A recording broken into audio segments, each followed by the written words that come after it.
Hello, my dear students. Welcome to Prudence Coaching English class. Here you will get ICSE, CVSE, and WBBSE solutions. So, my dear students, as usual, we came up with another important topic of your book. Today's topic is limericks. As you can see, this is a poem. Before going through this poem, we will go through the word meanings, which will help us to understand this particular poem better. First meaning of the word is ain't. Ain't means are not. Next is horse. Horse means to quiet. Ewell means a place in southern England. Gruel means a type of food made from plain cereal. Next is subsisted means maintain, support or survive on a basic level, or you can say a necessity of life. There was an old man in a boat who said, I am afloat, I am afloat. When they said, No, you ain't, he was ready to faint, that unhappy old man in a boat. So, from this particular stanza, we get to know that from this particular verse or stanza, we get to know about an old man who was thinking that he was floating on a water body.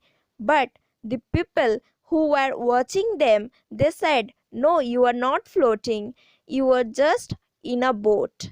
So the person, after hearing that he was not floating, he was ready to faint. And here this man is also called unhappy, because this man was very excited by thinking that he was floating, but in reality he was not floating. So he is called unhappy here. Let us move on to the next verse. Next verse. There was a young lady of Russia who screamed so that no one could hear her. Her screams were extreme. No one heard such a scream as was screamed by that lady of Russia. So in this particular stanza we get to know about a lady who was young and she lived in Russia. She screamed means shouted aloud so that no one could hear her. Hers means no one could make her quiet. Her screams were extremes means she was shouting aloud.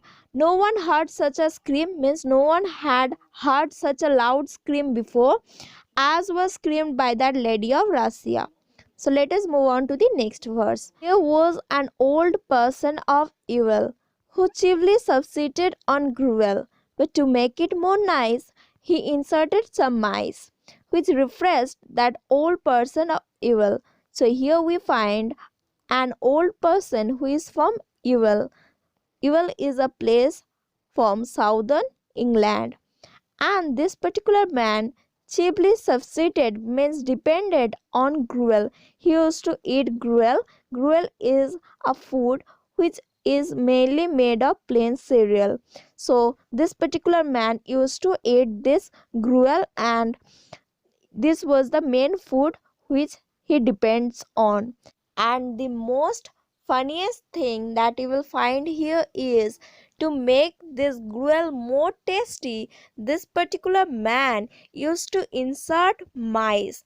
And here it is said, by eating or having this gruel, this man was refreshed by Edward Lear. So let us summarize this particular poem for better understanding. In the first verse, you will find an old man who was very excited, and he says that he was afloat, but ultimately the people who were watching him, they said no, he was not floating, he was just in a boat. Next, in the second verse, we find a young lady of Russia who used to scream aloud, means she used to just shout aloud, and the people who heard her scream, they said that they have never heard such a loud scream before. Next, we find in the third verse an old person of evil, and this person used to subsist or depend on gruel for his livelihood. But here, to make the gruel more tasty, he used to insert mice. So here we find that this person used to get refreshed by eating the gruel, where he used to insert mice. So this is the overall poem. So let us end this poem by knowing something more about limericks. The limericks are written by a man called Edward Lear. Edward Lear wrote many limericks and other nonsense verse. His verse is very funny. Limericks are short poem of 5 lines. So my dear students, with this we come to the end of this particular video. If you find the content of this video helpful, like this video, share with your friends and subscribe this channel to get more videos like this. And also check out the playlist and the description box to get all videos arranged in orders. Students, take care of yourself, prepare well, and all the best for your examinations. Thank you, students.